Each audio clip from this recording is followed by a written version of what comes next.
It was a bitter autumn afternoon, the kind that makes you question the choices you've made in life.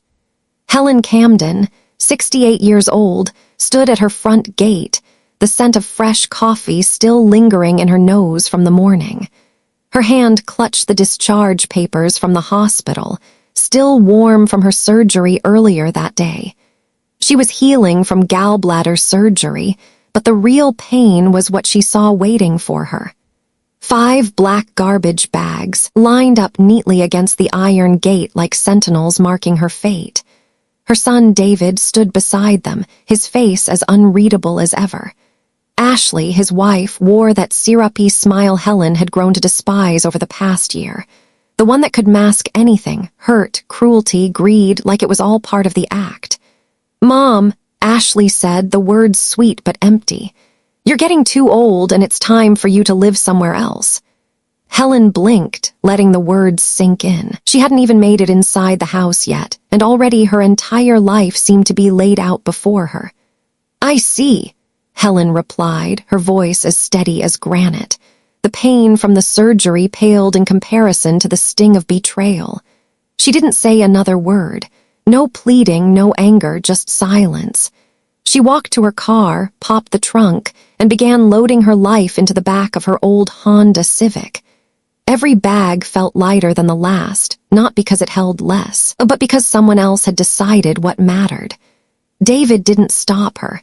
He didn't try to apologize. He just stood there, his hands shoved deep in his pockets, looking like a man who had won a battle but wasn't sure he wanted the war. His gaze lingered, but not with remorse, just with that same hollow emptiness that had started creeping in ever since he moved back in with her. The same man she had raised alone, put through college, and worked double shifts at the diner to help. "Mom, wait," David said, his voice strained. Helen cut him off with a look that could freeze hell. "No need to explain, sweetheart," she said. "You've made your position crystal clear." And with that, she loaded the last bag into her car, turned the key in the ignition, and drove away. Behind her, she could see them, Ashley already texting, no doubt telling her friends about the situation, while David stood there, still frozen in place. His battle won, but his victory incomplete. 3 hours later, Helen found herself sitting in a small, furnished studio apartment she'd rented for the month. The faint smell of new carpet still lingered in the air. She sat cross-legged on the floor, surrounded by garbage bags filled with memories, old clothes, photo albums, and trinkets. As she dug through one of the bags, a small business card slipped out from under a pile of old sweaters. She stared at it for a long moment before the name registered. Eleanor Richardson, the woman she'd met volunteering at the hospital gift shop, a sharp-eyed businesswoman who'd started her own company at 72 and became a millionaire by 75. Helen had always admired her, but she never thought their paths would cross again. Now, staring at the card, she realized something important. She didn't need to be thrown away. She had plans, too. And those plans started with finding Eleanor. This is just the beginning of Helen's journey. When she reaches out for new opportunities and learns that even at 68, her best days are still ahead of her. This new life, this new story of transformation was just getting started. The next few days were a blur for Helen. The sharp sting of betrayal had settled into a quiet, simmering anger, a fire that burned but didn't consume. She knew she needed a plan, something more than just moving on, more than just finding another place to live.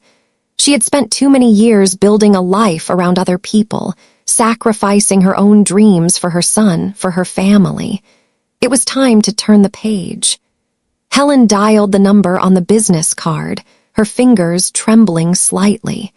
She hadn't expected to follow through with it, hadn't expected to reach out to someone like Eleanor Richardson, a woman who had turned her own life around so completely. But sometimes, when you've been discarded, the only thing left to do is burn everything to the ground and start fresh. Eleanor Richardson speaking, came a warm, crisp voice on the other end. "Hello, Eleanor," Helen began, trying to keep her voice steady. "It's Helen Camden. I don't know if you remember me, but we met when I was volunteering at the hospital gift shop." "Helen Camden," Eleanor interrupted, her tone sharp with recognition. "Of course I remember you. How are you, my dear?" Helen could hear the genuine kindness in Eleanor's voice, but something about it made her pause. It wasn't just politeness. It was the kind of warmth that made you feel like you were important, like you mattered. "I'm not great, actually," Helen confessed, her voice thickening with emotion. "I've just been, thrown out of my own home, my son and his wife. They decided I was too old, too much of a burden." Her voice wavered for a second, but she steadied it. "And I don't know what to do next. I need help." There was a brief silence, and then Eleanor's voice came back, firm and reassuring. "Helen, what you need is not help. What you need is a chance, and I think you already know what to do." Helen blinked, not quite understanding. "I want you to meet me, Helen. I have an opportunity I think you'll want to hear about. Can you come to my office tomorrow?" The next morning, Helen drove to Eleanor's office, the sun barely peeking over the horizon. The streets were quiet, but inside Helen's heart, the noise of uncertainty was deafening. What was Eleanor offering? Was this just another false promise, another chance at a better life that would slip away like so many others? But when she walked into the sleek, modern office building, her mind was momentarily silenced. Eleanor greeted her with a broad smile and led her into a conference room. The view of the city skyline was breathtaking, a reminder of how far Helen had come and how much farther she still had to go. Eleanor didn't waste any time. "I've been thinking about you since we last spoke," she said, sitting across from Helen and placing a leather portfolio on the table. "And I've got a proposition. You're a survivor, Helen. You've spent decades serving people in the diner, dealing with difficult customers and making ends meet. You know people, you know service, and you know how to make them feel special." Helen nodded, surprised that Eleanor had such a clear understanding of her. "I've spent my life doing it," she said, her voice thoughtful. Eleanor's eyes glinted with a mix of business acumen and something more, something that Helen couldn't quite place. "What I want to offer you is a chance to take everything you've learned and turn it into something that works for you. I want you to open a restaurant. Not just any restaurant, Helen. A restaurant that gives people what they need, comfort. And I want you to run it. You know how to make people feel cared for. I'm just here to help you get started." Helen blinked, processing the offer. A restaurant? At 68, it seemed impossible. But as she looked at Eleanor, she saw the conviction in her eyes, the same kind of passion that Helen had once had for her own dreams. "Comfort food," Eleanor continued, "is more than just a meal. It's a memory, a feeling. You've spent your life making people feel at home. Now it's time you make a home for yourself. I'll provide the capital to get started, but I want you to run it. Helen, your expertise, your understanding of service, those are worth more than any amount of money I could offer." Helen took a deep breath, feeling the weight of the decision settle over her. This wasn't just about food. This was about reclaiming her life, about finally finding a purpose that didn't depend on anyone else. It was about doing something for herself. But then a thought crossed her mind. "What's in it for you, Eleanor? Why would you invest in me? I'm just a 68-year-old woman who's been kicked out of her home." Eleanor smiled, a sharp, knowing grin. "Helen, because I see a woman with fire in her eyes. A woman who's been given everything she's ever had and then discarded. And now I want to help you burn it all down and start fresh. This isn't charity. This is an investment in your future. And in turn, it'll be a damn good one for me too." Helen could hardly believe it, but as she sat there, listening to Eleanor's words, she realized something. This wasn't just a business opportunity. This was her second chance. "I'm in," she said, her voice firm. "Let's do this." Helen's heart pounded with anticipation as she left Eleanor's office, already picturing the possibilities. A restaurant, her restaurant. It was no longer just a dream, it was a reality. And in that moment, she felt something she hadn't felt in years, hope. A new chapter had begun. The first step toward rebuilding her life didn't involve the opening of a restaurant or the signing of contracts. It began with something simpler, but just as significant, the quiet, determined act of reclaiming her own power.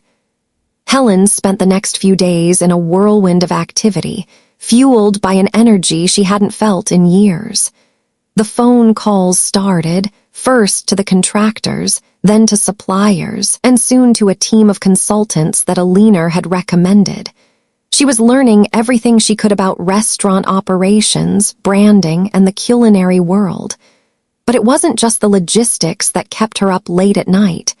It was the idea of the people she had to face, the ones who had discarded her so callously.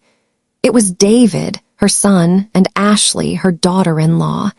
She didn't yet know how she'd confront them, but she knew it was coming. Her plans were coming together, and she would have to face them sooner or later. Helen was no longer the woman who would quietly accept their cruelty. She had already faced the worst betrayal, and now she had nothing left to lose. Every late-night phone call, every email exchange with contractors and partners was another step toward proving that she was still capable of something incredible. The restaurant, which she had tentatively named Second Chances, was going to be something different, not just a place to serve food, but a place where people who had been knocked down could come and find a sense of belonging. Comfort food, yes, but with a twist, something that told a story of resilience. And Helen's story was the backbone of that vision. The location she had chosen, across the street from Ashley's boutique, was intentional. It wasn't just a strategic move. It was personal. Every brick, every plate, every ingredient would represent something that she had once given away. Her time, her love, her loyalty. And now she was taking it all back. The next week, Helen found herself sitting in a tiny but bustling cafe with Eleanor. The restaurant space was still undergoing renovations, but they had a clear vision: warm wood, deep green accents, cozy lighting, and an open kitchen where guests could watch the magic happen. Eleanor was flipping through some sketches and proposals for the layout when she looked up, her expression unreadable. "How's it going, Helen? You look different." Helen smiled faintly, tracing the rim of her coffee cup. "I've spent my whole life caring for everyone else, but now it's time I cared for myself." Eleanor gave her a sharp, approving nod. "Exactly. You're not just opening a restaurant, you're opening a new chapter of your life, and in the process, you're going to show David and Ashley exactly what you're capable of." Helen chuckled softly, her fingers tapping rhythmically on the table.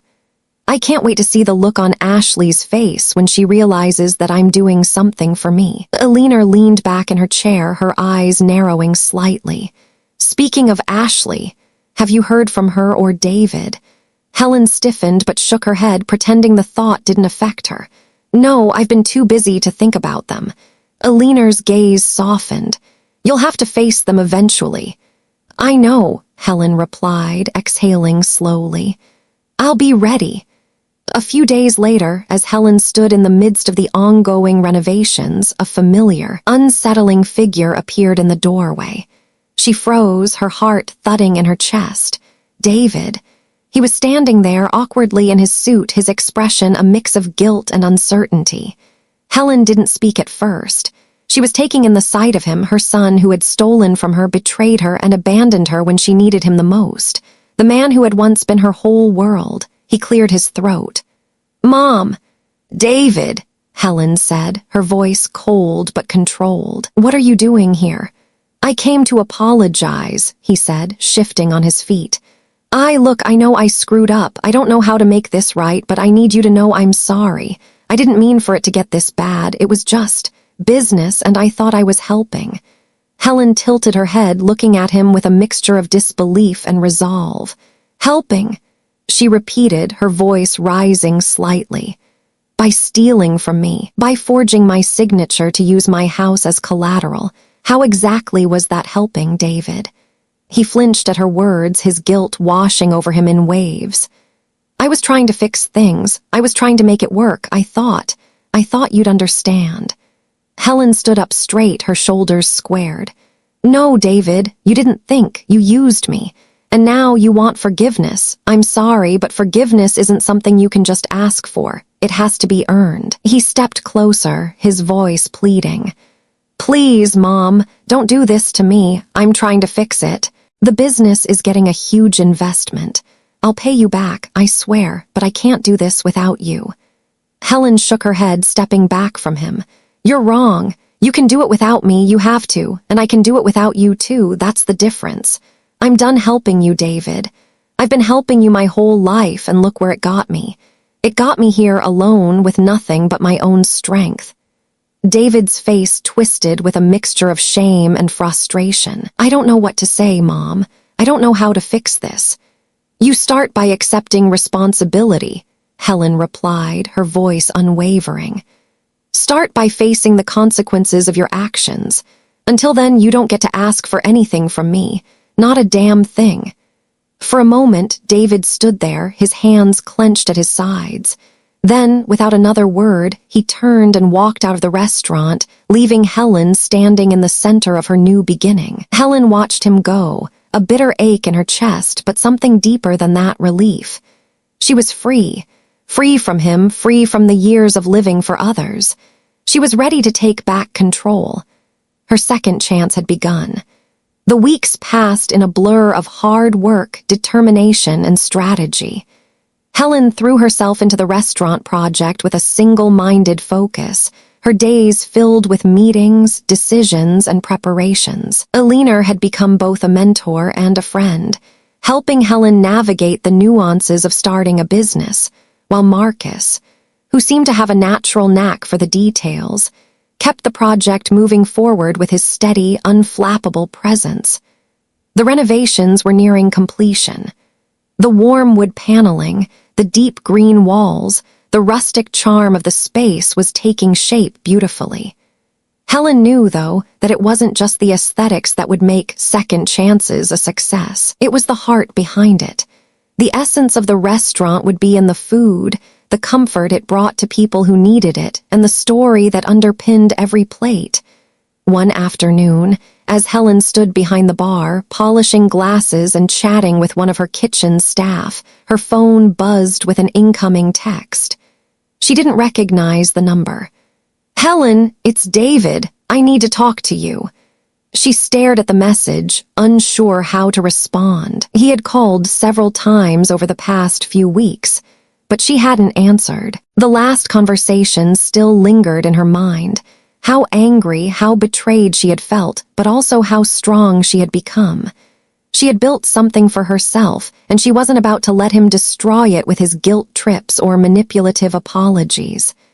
She hesitated for a moment, then decided to take control of the situation. She typed back quickly, "I'm busy. You should have thought about that before." David didn't reply. He didn't need to. She knew what he would say anyway. He wanted forgiveness. He wanted her to soften, to forget the damage he'd done, to be the mother he could lean on once again. But Helen wasn't that woman anymore. Not the one who would take the blame for everything, not the one who would clean up his messes. She had cleaned up enough of them in her life. The opening night of Second Chances was everything Helen had hoped for, and more. The buzz around the restaurant had been building for weeks. Word of mouth, combined with Eleanor's connections, ensured a full house on opening night. And the food, it wasn't just comfort food. It was Helen's food. The meatloaf was her grandmother's recipe, the mashed potatoes were her own creation, and the desserts, her famous chocolate cake that had been the highlight of every family gathering. People were loving it. As the night progressed, Helen found herself moving between the kitchen and the dining area, ensuring everything was running smoothly, chatting with customers, and occasionally sneaking a moment of pride. There were still some kinks to work out, of course, but it was clear. The restaurant was a hit, and she felt it, alive. This was her creation, her chance to prove that she still had a future, and one that was full of possibility. By the time the evening wound down, Helen was exhausted but exhilarated. As she wiped down the counter and the last few customers filed out, Marcus appeared at the doorway holding a bottle of champagne. "You did it," he said, a genuine smile spreading across his face. Helen returned his smile, feeling the weight of the night settle in her bones. "We did it. It's only just beginning." He handed her the bottle and they clinked glasses, the sound of the champagne echoing through the empty restaurant. "I knew you had it in you," Marcus said, his eyes never leaving hers. The connection between them was undeniable. They had grown closer over the past few months, not just as business partners, but as two people who had each experienced loss and betrayal, but who had found a way to rise above it all. It wasn't love, not yet at least. But it was something real, something Helen hadn't felt in a long time. The next day, the first review for Second Chances came out. It was glowing, 5 stars and a mention in a popular local food blog. The critic raved about the comfort food, the ambience, and most notably, the story behind it all. It wasn't just about the food. It was about a woman who had been discarded by her own family and had turned that rejection into something beautiful. Helen read the review with a quiet smile, her heart swelling with pride. She had done it. She had proven to herself and to the world that she was capable of more than she'd ever imagined. She had taken the pain, the betrayal, and turned it into her own form of power. But even as the success of the restaurant began to unfold, there was still one thing on Helen's mind: David. She hadn't seen him since that last confrontation, and though part of her wanted to just let it all go, she couldn't quite shake the feeling that there was more to be dealt with. He had stolen from her, betrayed her in the most personal way, and now he was living with the consequences of his actions. Yet she still wasn't sure if she could completely shut him out of her life. A few days after the restaurant opened, as Helen sat in the office going over some paperwork, her phone rang again. This time, it was an unknown number. She stared at it for a moment, then answered. "Helen!" It was David. She took a deep breath, steadying herself. "Yes. I'm sorry," he said, his voice small, almost fragile. "I've messed up, and I know you don't want to talk to me, but I need to make this right. I'm going to start paying you back everything I owe, I swear." Helen sat back in her chair, feeling a rush of conflicting emotions. She had fought so hard to get to where she was. She wasn't sure if she had any more room in her heart to deal with him. "I don't need you to make things right, David," she said quietly. "I needed you to be right, to be honest, to be good, but you weren't.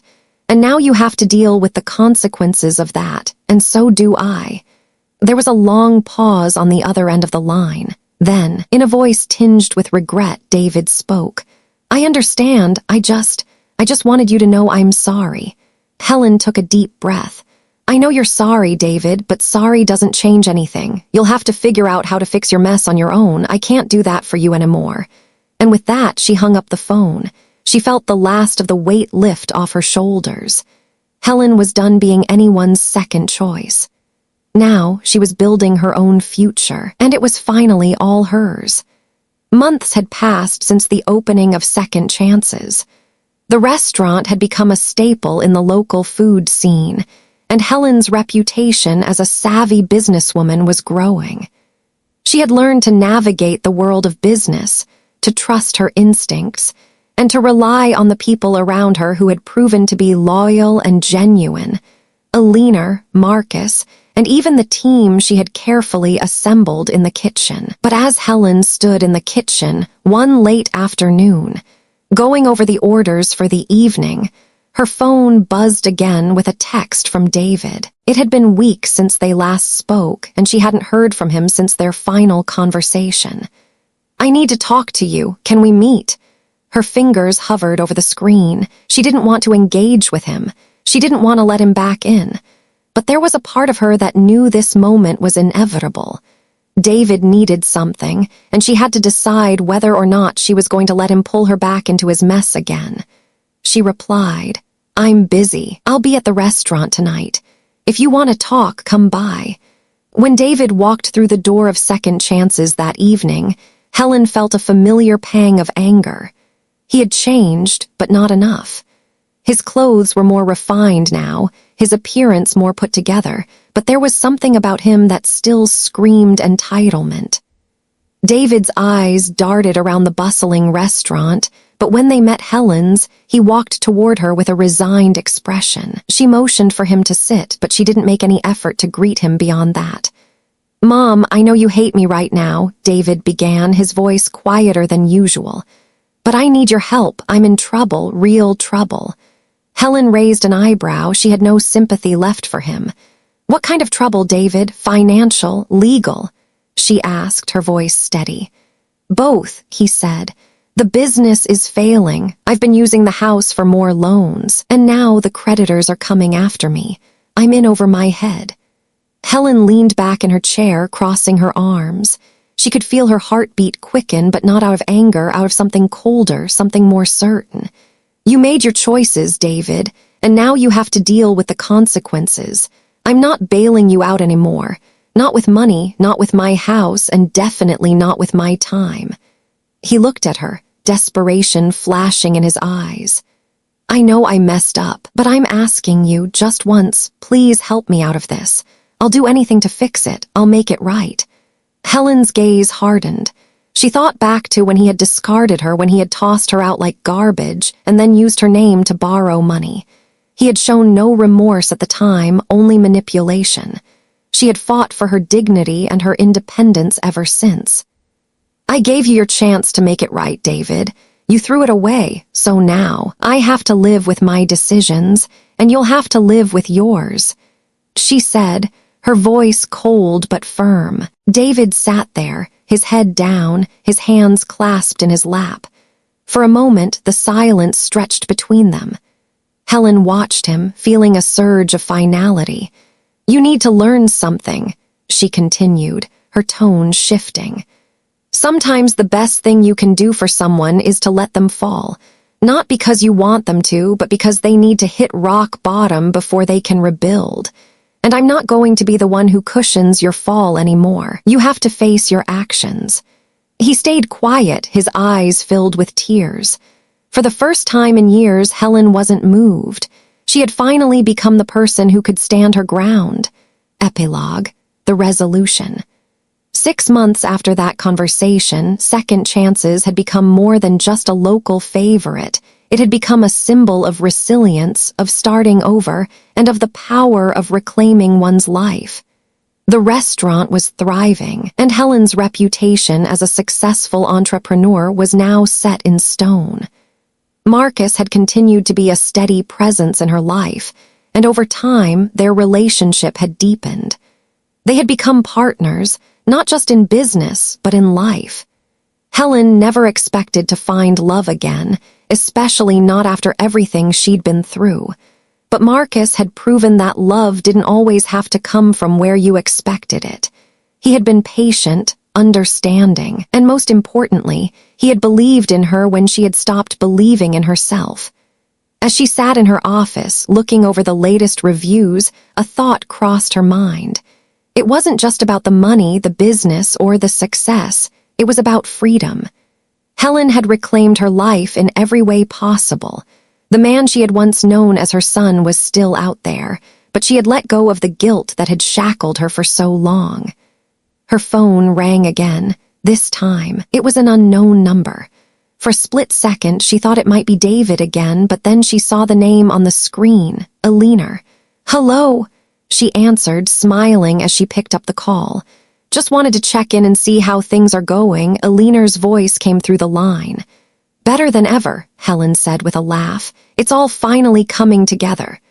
"Of course it is," Eleanor replied, her voice full of pride. "You've earned every bit of it." Helen leaned back in her chair and looked out the window at the city below. She had built something beautiful, something real, and it had nothing to do with what others thought of her. It had everything to do with what she thought of herself. Second Chances had been more than just a restaurant. It had been her redemption. It had been her second chance. And now she was living it on her own terms.